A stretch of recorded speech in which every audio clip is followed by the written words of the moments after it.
We do a lot of research to find out what the key issues are in the film, then what are key and critical tipping points about those issues.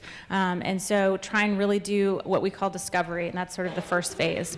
As we gather that information, we start to distill it down into really critical pieces that we see as unmet needs, and we develop a theory of change. We really look at what change is going to be the most helpful at that time. And you know, while we'd all love to get to sort of more bigger changes, policy changes on all issues, to really try and drive that forward, you sometimes have to just really educate the base about a particular issue. Everybody likes to take action in a slightly different way. Some people want to tweet about it or share something. Some people want to go down and volunteer. Some people want to start an organization. And so what we try to do is create various entry points for people into the campaign. You start to build momentum and movement. I do think that the community building is a really important piece. So, and I think at this point everybody can do that with Facebook and Twitter. So that to have those tools is really great, because you can then, once you start to build a base, then mobilize them. It's really easy to measure whether or not you've made money or not, box office results, things like that, but it's less easy to figure out if you're making an impact. The first time we actually did any research was with Food Inc. We did a major study with the Norman Lear Center at USC, and found that over 50% of the people who saw that film said the film changed their life. Well, that's really meaningful data and a really helpful feedback loop.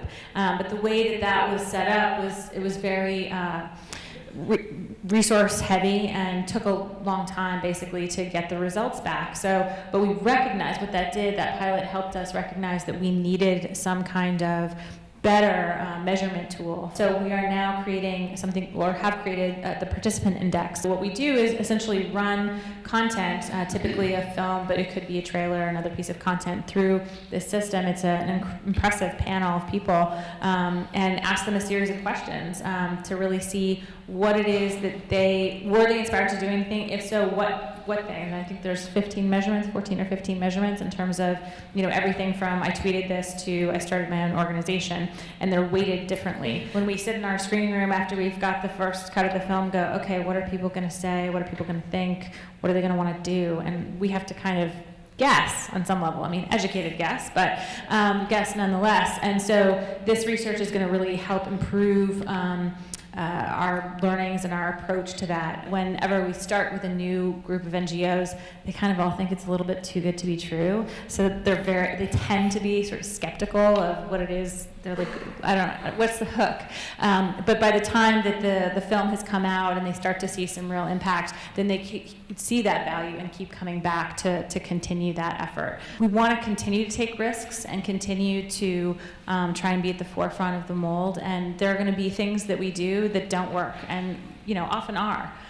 We certainly have had more successes than failures, but we also learn a lot from our failures. You know, one of the things that always contributes to the difference between a good campaign and a great campaign is filmmaker involvement, filmmaker passion, and real commitment. Because time and time again, those that have really soared above are those where the filmmakers have gotten in front of audiences, because that's on some level what it takes to get the attention of certain folks.